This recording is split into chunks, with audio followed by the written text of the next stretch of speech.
Hello viewer, here we have taken that layer. Now we will change the styles of the layer. I will show you how you can create a new style of a layer so we can add stroke around it. Now I will show you how we can add a stroke. Increase the size of the stroke. Pick up a stroke. Now gradient overlay.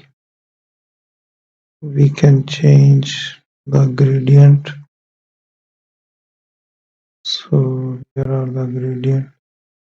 It's an angle as well. Here it is the angle.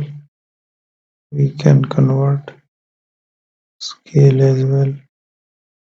Make a diamond.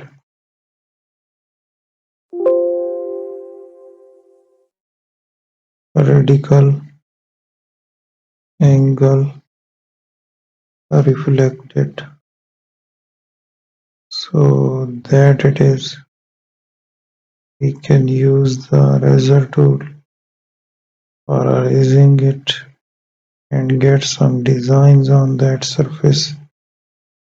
So that it is. Thank you for watching my video. Don't forget to subscribe.